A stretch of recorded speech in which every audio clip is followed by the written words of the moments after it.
Can this improve your cosplay wigs? In my nearly 12 years of making cosplays, there have been lots of advancements in wig making. One of those being the rise in popularity of the crimping iron. But how does the crimping iron work?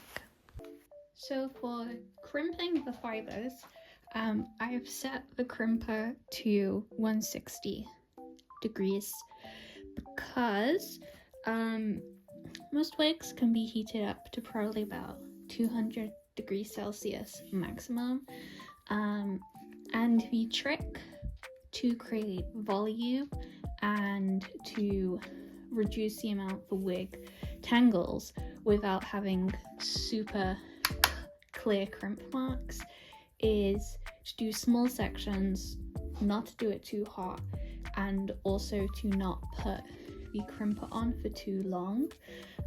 I will sacrifice part of this wig for an example. So if you crimp the wig with the crimper going parallel to the hair, the problem you will get, as well as if you hold it for too long,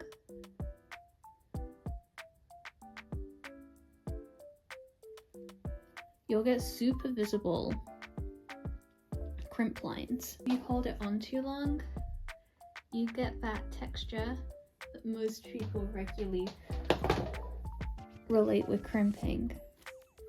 And then when you try to brush it out, what will happen is you'll end up getting kind of visible crimp lines all throughout the wig.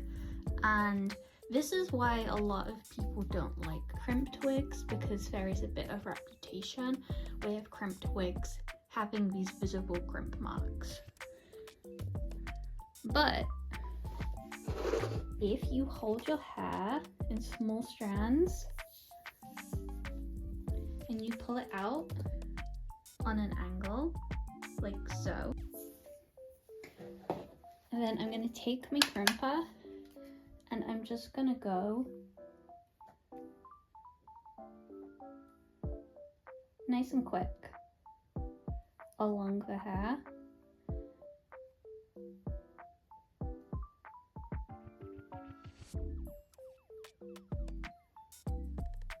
And I'm really only pressing it down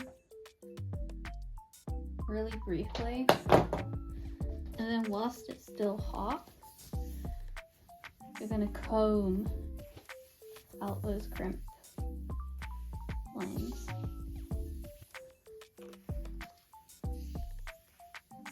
And then you can tell it's been crimped a little bit, but you don't get those super visible crimp marks.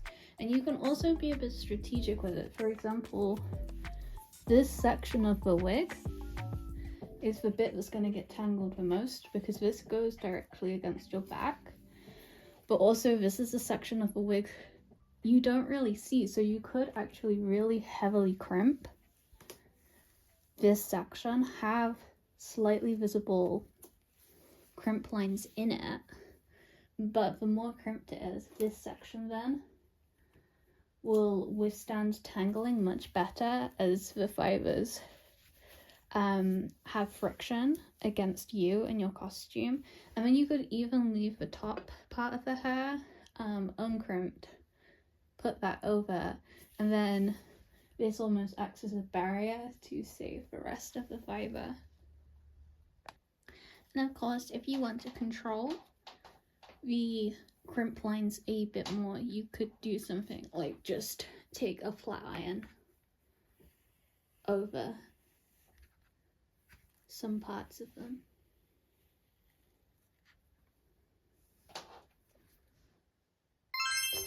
But to see if crimping actually makes that much of a difference, I am going to take my current Chan wig that I'm currently styling for my current cosplay, and I'm going to start by crimping one side of it. I'm going to leave one side uncrimped for now, just to see how much of a visual difference it can actually make.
So after crimping this side, you can definitely tell the crimped side has more volume than the non-crimped side.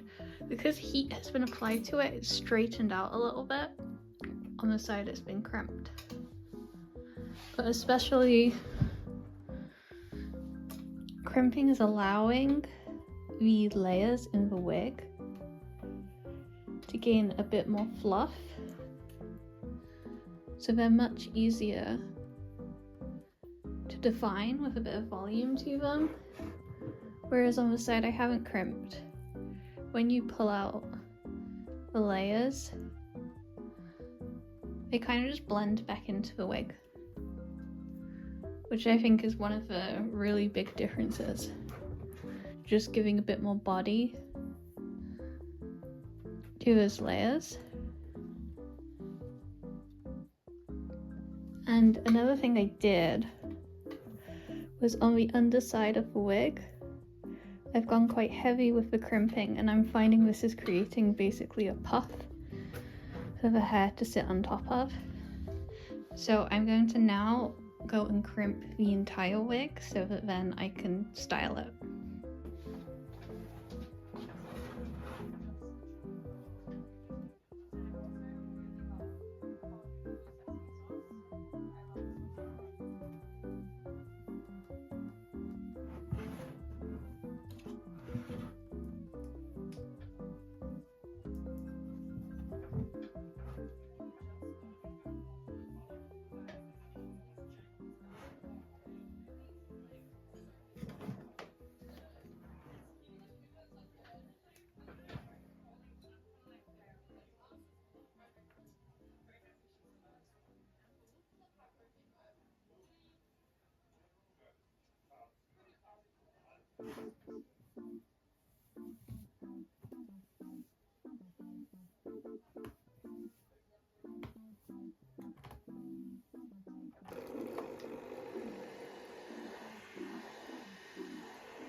So I think crimping definitely improves the wig. I'll put up on the screen what this was looking like before I crimped it. And obviously I've gone in and done a bit more styling too. But one thing I really found was to get like really nice flicky bits like these. Having more volume on them really helped with styling them, and also getting shaping on the front bit. I didn't crimp the fringe or these pieces, but I think it's definitely helped with getting more volume in and overall being able to style more shape into the wig. So does a crimping iron make a difference? I personally think yes. Whilst you can build up volume through methods such as backcombing, doing so with a crimper is just easier and faster. Crimping is also great for adding in texture that helps prevent as much tangling, so I personally think it's a tool worth adding to your toolkit.